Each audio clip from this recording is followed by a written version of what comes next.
Hai, jadi di video kali ini kita akan mencoba merakit sebuah PC Kirihore lagi dengan harga yang di bawah 2 juta. Tapi sebelumnya kita intro dulu.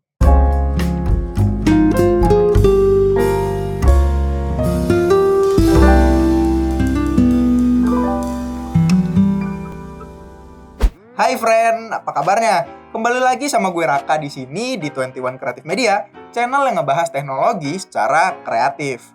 Kalau kalian tertarik seputar teknologi, terutama tentang PC, bisa langsung aja subscribe dengan mengklik tombol subscribe di bawah. Buruan subscribe ya. Jadi awal mula gue kepikiran untuk ngerakit PC ini itu sebenarnya karena gue pernah lihat ada seseorang di suatu forum Facebook ya. Dia tuh nanya tentang prosesor Core 2 Duo, apakah masih worth atau enggak dengan harganya yang 50.000. Tapi di kolom komentarnya itu banyak banget yang nyaranin pakai Core 2 Quad aja daripada Core 2 Duo karena harganya itu beda tipis dan kalian itu dapat jumlah core 2 kali lipat lebih banyak. Nah ternyata kemudian gue lihat-lihat di beberapa marketplace seperti Tokopedia itu harga prosesor Core 2 Duo dan juga Core 2 Quad itu murah-murah banget men. Banyak yang di bawah 100.000. Bahkan ada yang cuma 60.000. Menarik juga untuk dibikin rakitan PC Kirihore. Tapi setelah gue pikir-pikir lagi, karena Core 2 Duo dan Core 2 Quad itu cukup jadul ya, masih pakai soket LGA 775. Dan beberapa game itu udah mulai banyak yang nggak support, contohnya kayak Apex Legends gitu yang mudahnya. Dan akhirnya gue kepikiran untuk nyari prosesor alternatif dengan harga ya yang masih di bawah 100 ribuan juga. Dan akhirnya gue nemuin prosesor satu ini nih, yaitu Intel Core i3 550 yang akan kita gunakan di rakitan PC kali ini. Dengan harga yang cuma 75.000 aja, masih di bawah 100.000, kita itu udah dapetin prosesor Core i3 generasi pertama dengan dual core dan juga 4 thread yang berjalan di kecepatan 3,2 GHz. Dan akhirnya gue pun tertarik untuk membelinya. Tapi sebelum gue akhirnya jadi untuk beli prosesor ini, gue menemukan salah satu penjual di Tokopedia yang ngejual prosesor ini sepaket dengan motherboardnya dari Acer dengan harga 550.000. Awalnya gue kira ini agak mahal ya karena 550.000 sepaket gitu, sementara prosesornya aja cuma 75.000 rupiah. Tapi setelah gue lihat-lihat ini kayaknya lumayan worth it ya karena motherboardnya itu chipsetnya udah pakai H57 yang udah punya 4 slot RAM DDR3 dan juga udah mendukung RAM sampai dengan 32 GB. Ya walaupun kita nggak akan nyobain prosesor ini dipakein RAM 32 GB, tapi ya cukup bagus juga punya motherboard yang udah ngedukung kapasitas RAM yang gede. Siapa tahu di kedepannya kalian mau upgrade RAM-nya menjadi 16 ataupun 32 GB. Nah terus karena di sini motherboardnya itu slot RAM-nya itu ada 4, jadi untuk menekan budget gue akan membeli RAM DDR3 2 GB 4 keping karena harga 1 keping 2 GB nya itu cuma 60.000. Jadi kalau kita beli 4 itu cuma sekitar 240 ribuan aja kita udah dapet dengan kapasitas 8 GB. Nah terus kemudian karena prosesornya udah, motherboardnya udah, RAM-nya juga udah. Untuk VGA-nya kita di sini akan menggunakan VGA yang termasuk Kirihore juga dari AMD, yaitu AMD Radeon R7 240 2GB 128-bit DDR3 yang baru aja kebetulan gue review performanya dan videonya bisa kalian lihat di atas sini ya, di pojok ini bisa diklik. Dan dengan harga cuma sekitar 350 ribuan aja kalian udah dapetin VGA DDR3 2GB 128-bit. Dan kalau kalian punya budget yang agak lebih banyak gitu, kalian juga bisa dapetin VGA ini tapi dengan varian yang DDR5. Dan tentunya juga kalian akan dapetin performa yang lebih lagi. Terus untuk bagian PSU di sini gue menggunakan PSU dari ASBL, yaitu ASBL 350 watt yang harganya itu bisa dibilang cukup mahal ya untuk PSU yang belum punya sertifikasi 80 plus bronze maupun 80 plus biasa, yaitu 350.000. Tapi karena di sini rakitannya itu nggak makan terlalu banyak daya ya karena VGA-nya juga cuma 35 watt dan prosesornya itu paling cuma sekitar 65 atau 70 watt. Jadi kayaknya nggak masalah untuk menggunakan PSU dengan kapasitas 350 watt. Tapi ada sesuatu yang cukup unik dari PSU ASBL 350 watt ini setelah gue telusuri. Ternyata PSU ini itu merupakan PSU copotan dari PC build up-nya Asus yang speknya itu cukup tinggi, make prosesor Core i7 4790 dan juga VGA-nya GTX 760. Jadi walaupun cuma 350 watt karena PSU ini termasuk PSU yang pure, jadi nggak diragukan lagi ya performanya, karena ini juga dari build up-nya Asus. Jadi kayaknya nggak mungkin kan Asus ngasih PC build up dengan spek yang tinggi tapi PSU-nya itu kaleng-kaleng.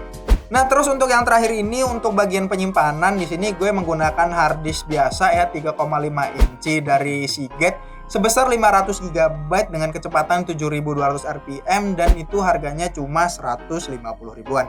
Ya walaupun ini bekas ya atau second, tapi ya cukup lah karena health-nya juga masih 100%. Jadi masih bisa dipakai untuk nyimpen beberapa data-data kalian dan juga game-game favorit kalian. Oke, jadi rakitan PC Carry Hore kita kali ini tuh udah komplit ya, dengan total budget yang kita keluarkan itu sekitar Rp1.640.000 tanpa casing. Nah, karena casingnya ini sesuai selera dan juga budget kalian masing-masing, tapi di sini gue mau nyaranin casing yang bisa dibilang nggak cukup mahal, tapi tampilannya juga nggak jelek-jelek amat, yaitu Dazumba DE130 tanpa PSU. Jadi karena tadi kita udah beli PSU, kita nggak usah beli casing dengan PSU lagi. Di sini harga casingnya itu sekitar 200 ribuan. Jadi kalau di total pakai casing itu kalian menghabiskan total 1.840 ribuan. Jadi ya bisa dibilang masih di bawah 2 jutaan. Oke, karena rakitan kita udah komplit, jadi kita akan nyobain ngelihat performanya dalam ngejalanin game-game yang bisa dibilang kekinian. Jadi gamenya itu yang gue cobain ada Apex Legends, Dota 2, CSGO, GTA 5, PES 2019, PUBG Lite, dan juga PUBG Steam. Kira-kira PC Carry Hore di bawah 2 jutaan ini masih kuat nggak ya ngejalanin PUBG dari Steam? Yuk langsung aja kita lihat benchmarknya berikut ini.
Nah, jadi itu dia performa dari PC rakitan Carry Hore di bawah 2 jutaan kali ini. Walaupun nggak berbeda jauh performanya dari menggunakan prosesor Core 2 kuat, tapi kali ini PC-nya itu bisa ngejalanin games Apex Legends ya, walaupun resolusinya cuma di 720p dan juga grafiknya itu low. Tapi gini-gini juga gue masih bisa, ya bisa dibilang menang lah ya untuk pakai PC ini di game Apex Legends. Ya, sayang sekali ya cuma juara 3 pakai PC rakitan yang baru ini, kayaknya kurang hoki. Apa FPS-nya masih kurang cukup karena di bawah 60? Terus rakitan PC kali ini juga bisa ngejalanin game seperti GTA 5 dan juga PES 2019 di settingan normal resolusi 720p dengan FPS yang bisa dibilang cukup lancar ya, di atas 50 FPS. Dan selain itu PC ini juga bisa ngejalanin PUBG Steam walaupun resolusinya itu 720p dan juga settingannya itu harus diturunin sampai mentok kiri atau very low dan dapetin FPS ya masih sekitar 30 FPS ya. Walaupun ada sedikit stuttering tapi kayaknya ini kurang nyaman. Jadi lebih baik kalian mainin PUBG Lite aja menggunakan PC kali ini karena FPS-nya itu cukup tinggi dan juga bisa jalanin di settingan medium. Nah, jadi sekian aja video rakit PC Carry Hore dengan harga di bawah 2 jutaan kali ini. Semua link pembeliannya akan gue taruh di kolom deskripsi di bawah. Gimana pendapat kalian tentang PC ini?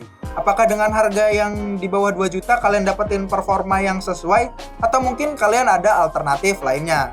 Bisa kasih tahu ke gue, mungkin gue akan coba tulis di kolom komentar di bawah. Oke, kalau gitu sekian aja video kali ini. Kalau kalian suka dengan video ini, kalian bisa like. Kalau kalian gak suka, kalian bisa dislike. Dan kalau kalian merasa video ini bermanfaat, kalian bisa share ke teman-teman kalian, ke keluarga kalian, ke grup-grup WhatsApp, grup Facebook, dan grup-grup main kalian lainnya itu. Dan kemudian buat kalian yang belum subscribe juga, buruan subscribe dengan mengklik tombol subscribe ini di bawah sini. Ini apa? Di bawah sini ya. Nah, pokoknya klik di situ biar kalian gak ketinggalan video-video baru dari channel ini. Dan buat kalian yang belum follow kita dan juga join grup kita di Facebook, kalian bisa follow di @21creativemedia.